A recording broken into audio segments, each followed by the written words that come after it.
Petit retour en arrière aujourd'hui sur le chemin, direction Malbouzon, DJT des gens, épisode 10, On the road again.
Je sortais d'un double licenciement et d'une rupture. J'ai décidé de faire le chemin et je suis parti comme ça sur ce chemin. Et le chemin m'a apporté une chose importante, ça m'a fait réfléchir. Parce que quand on est sur la partie espagnole, comme on dit en France, on fait de la randonnée, mais quand on est sur le chemin, qu'on fait la Meseta, on sait pourquoi on est sur le chemin. Et là, j'ai réfléchi à pas mal de choses et je me suis dit, bon, je vais y réfléchir. Si je peux, je quitte la région parisienne parce que je commençais à saturer. Donc ça m'a permis de se remettre en question pendant un petit moment. Et c'est un vrai pèlerinage, c'est-à-dire que c'est pas la petite randonnée.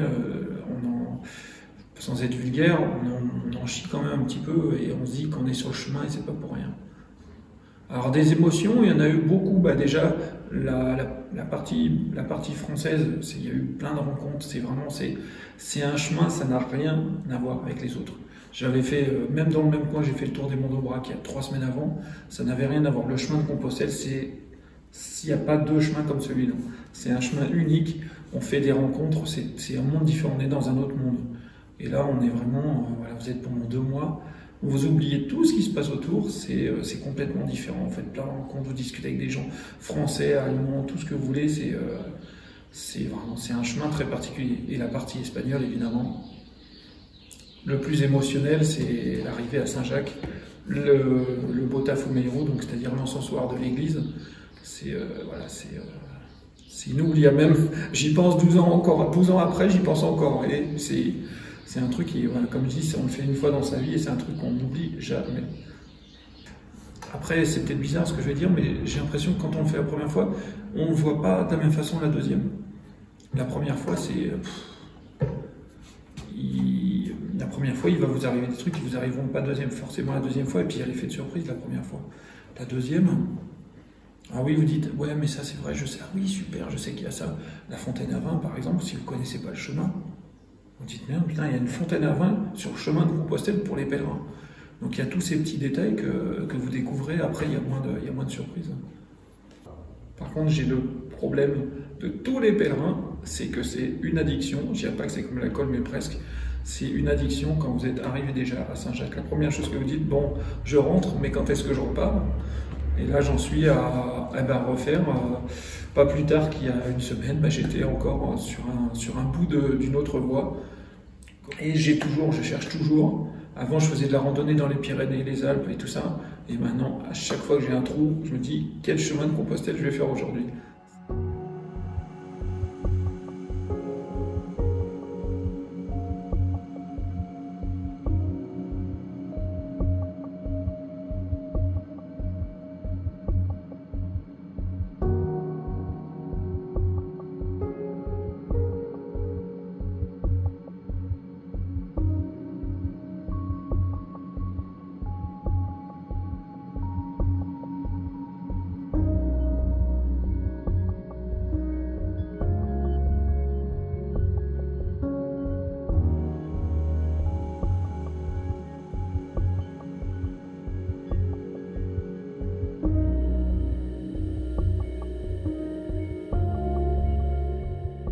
Oui, en fait, moi je suis arrivée ici donc il y a 28 ans, c'est pas d'aujourd'hui.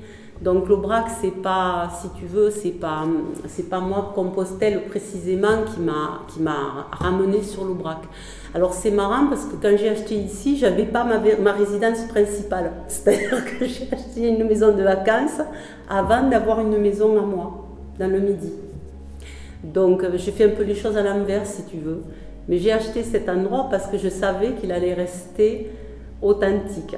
Alors je vais te dire pourquoi, ça va te faire sourire, parce que je rencontre plein de gens ici, fleurs au bout du fusil, ils arrivent, oui, Montpellier, heureux, ah, c'est magnifique, il n'y a rien, nous on veut partir de la ville, on va venir vivre ici. Et alors moi je souris doucement sous cape, parce que pour vivre sur le plateau de l'Aubrac, et dire qu'on veut habiter sur l'Aubrac, il faut passer un hiver sur l'Aubrac. Et donc ils arrivent tous, ils louent, mais c'est beau, hein, ça part d'une bonne intention. Ils scolarisent les bébés, ça y est. Alors nous on y croit, ça veut dire on va repeupler l'Aubrac en fait. Mais non, pas du tout. Dès qu'ils ont passé un hiver, pouf, ils partent. Et tu sais pourquoi? Parce qu'ici, ce qui fait que ça reste authentique et que ça va le rester, c'est que les hivers c'est polaire. Voilà. On a des hivers polaires, on a des hivers très très rudes.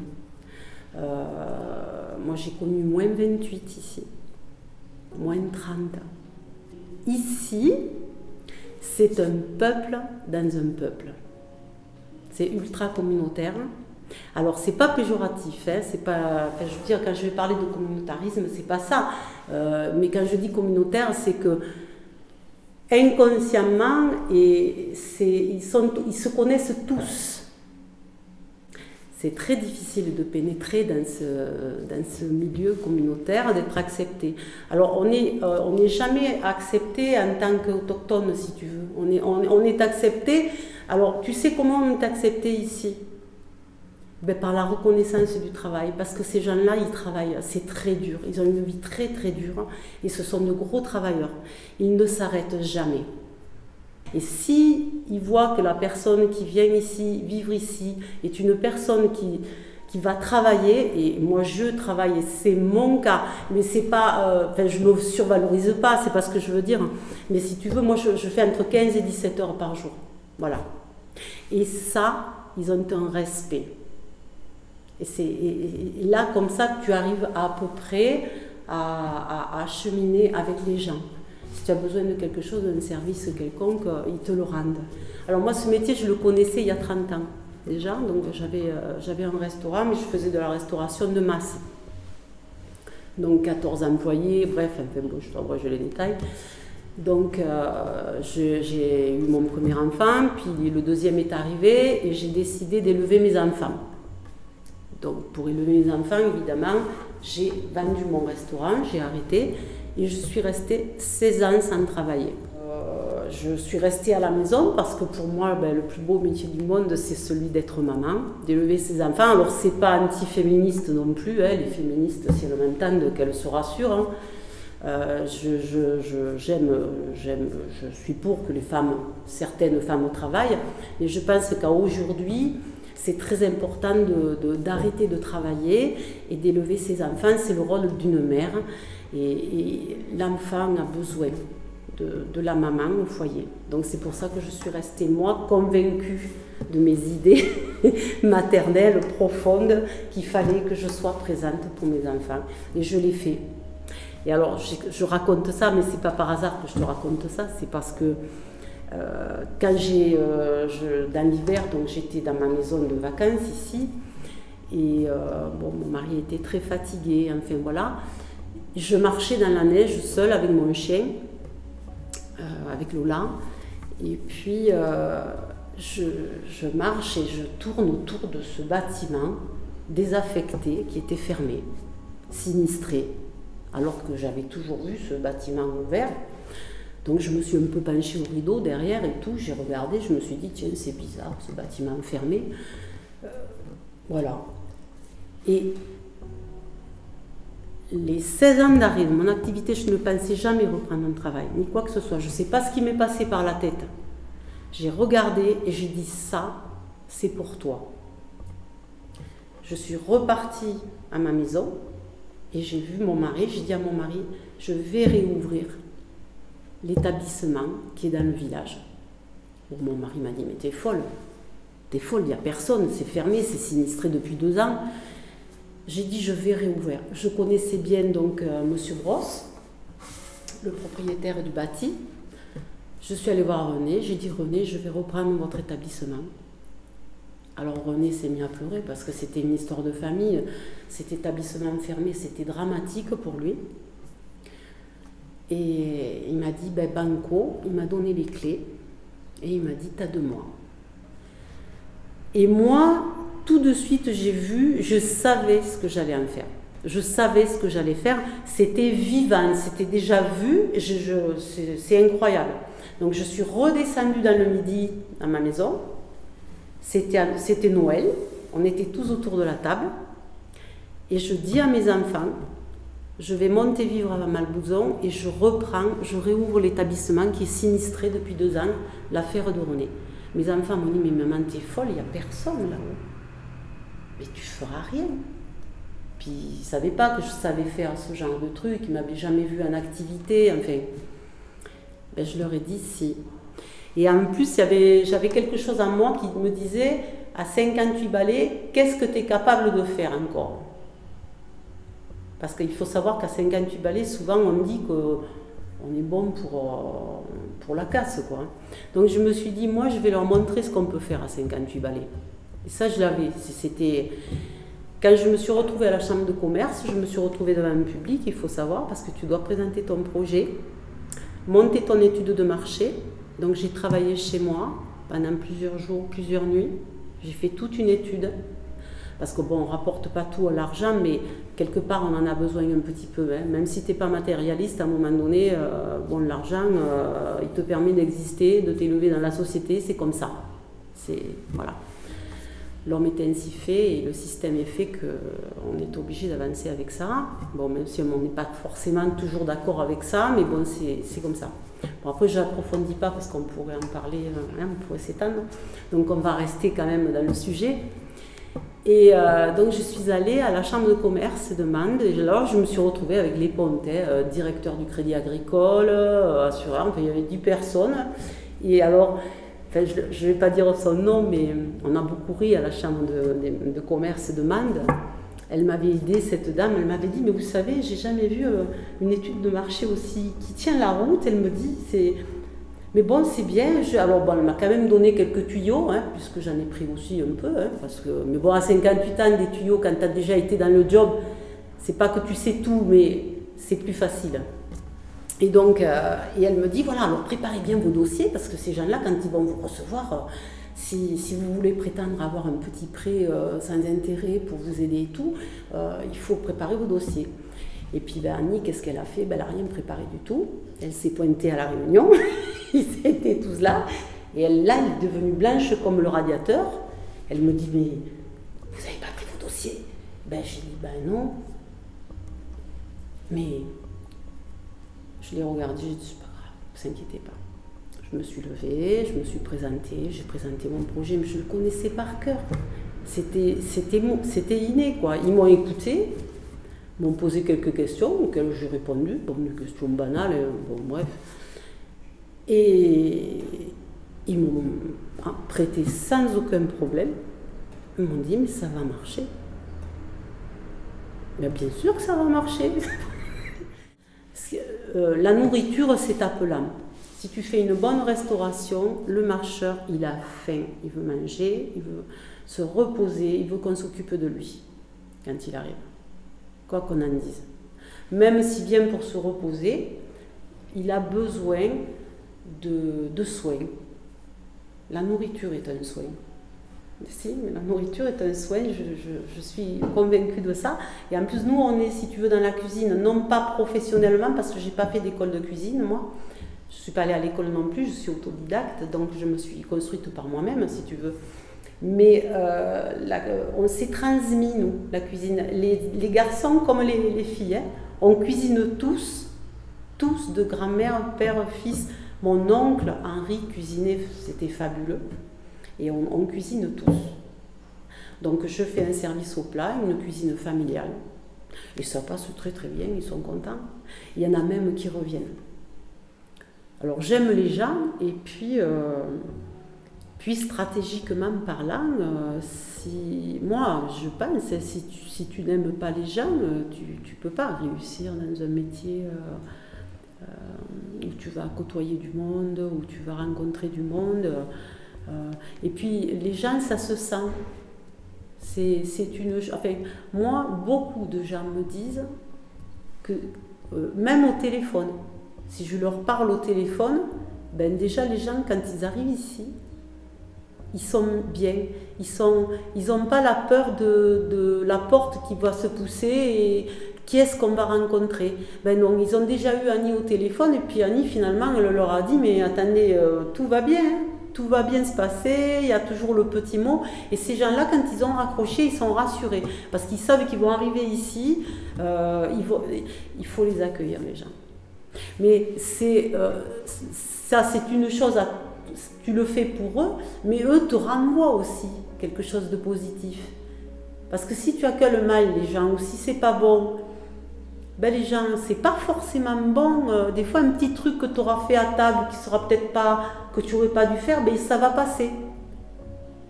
Pourquoi? Ben parce que tu les as bien accueillis, ben ils vont être indulgents. Et ça va amener une indulgence. Et de chaque côté. Voilà. Avec l'expérience et tout, dans la vie, tu te perfectionnes quand tu fais ce métier. Et tu apprends tous les jours. Tous les jours, tu apprends. C'est un métier qui est passionnant. Enfin, pour moi, il est passionnant. Alors, il est très... C'est fastidieux, c'est un don de soi, ce métier. Hein.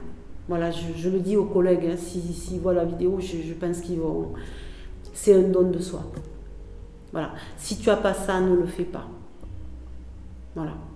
Parce que tu as des gens, tu as des religieux qui font don d'eux, par exemple à Dieu, un machin, ils vont vivre toute leur vie dans ça, et bon, pas vivre peut-être. Alors, moi, par contre, ce que j'ai fait là, alors voilà, ça rejoint ce que je te dis, le don de soi, parce que finalement, je suis restée 16 ans sans travailler. Pourquoi? Parce que je ne voulais pas faire don de moi ailleurs, je voulais faire don de moi à mes enfants. Parce que je savais que si je continuais ce métier, je ne faisais pas don de moi à mes enfants. Il fallait que j'arrête, et quand mes enfants ont été capables de sortir du nid, ils n'avaient plus de duvet sur la tête, bon, ils en ont encore un petit peu parce qu'ils reviennent, mais je savais que je pouvais lâcher. Et parce que je les ai lâchés, je suis ici. Et c'est eux qui viennent me voir. Mais je sais qu'ils se débrouillent. Parce que les enfants, c'est longtemps qu'on les accompagne. Hein. C'est pas comme les animaux, ça. Hein. On les accompagne longtemps. Voilà.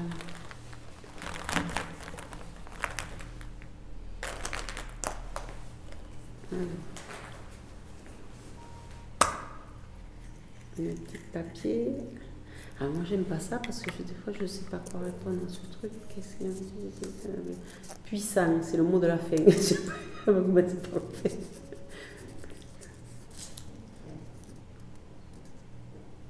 Ouf. Quel est pour toi le sentiment le plus puissant?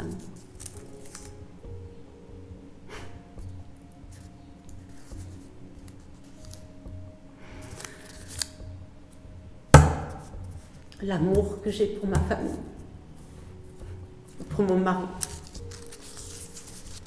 Ça, c'est le sentiment que j'ai depuis plus de 30 ans. Et je disais à ma fille que je lui souhaitais de rencontrer la personne que j'ai rencontrée, qui est le père de mes enfants, et d'avoir... c'est une belle histoire. Voilà. Et j'ai rencontré l'amour parce que je l'ai rencontré. Voilà. Et ça, je le souhaite à tout le monde. Parce que quelquefois, on a peur de ne pas rencontrer ça. Moi, c'est un amour absolu. Je pensais que ça n'existait pas. Tu sais, on pense que l'amour, quelquefois, ça passe. Ça passe pas. Quand c'est le bon, quand c'est la bonne personne, ça passe pas, mais je pense qu'il n'y en a qu'une, en fait. Et j'ai eu cette chance de la rencontrer. Regarde, petite couche de fruits. Puis alors, c'est...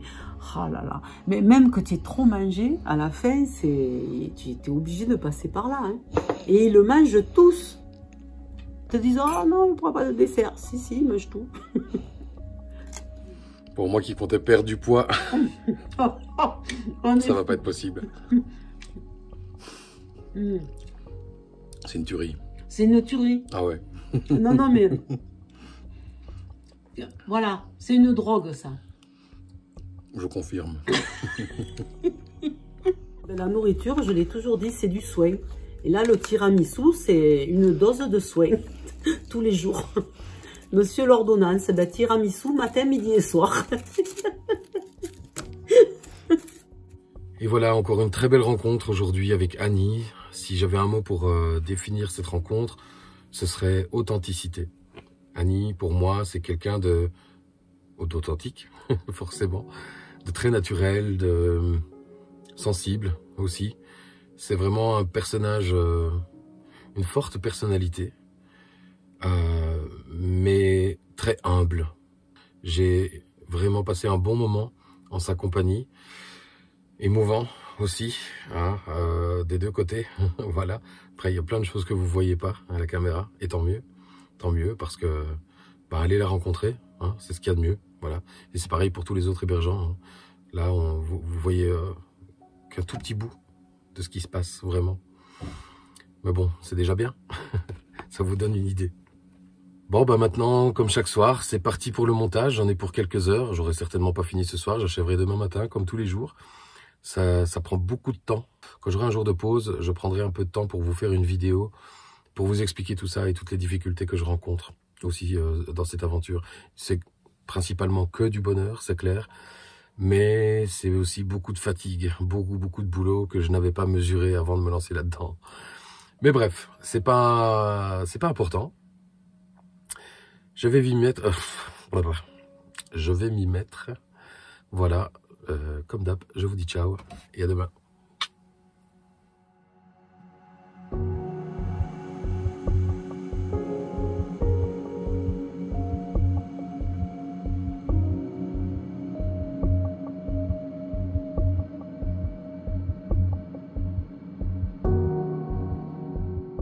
C'est bien ce que tu fais quand même. Hein.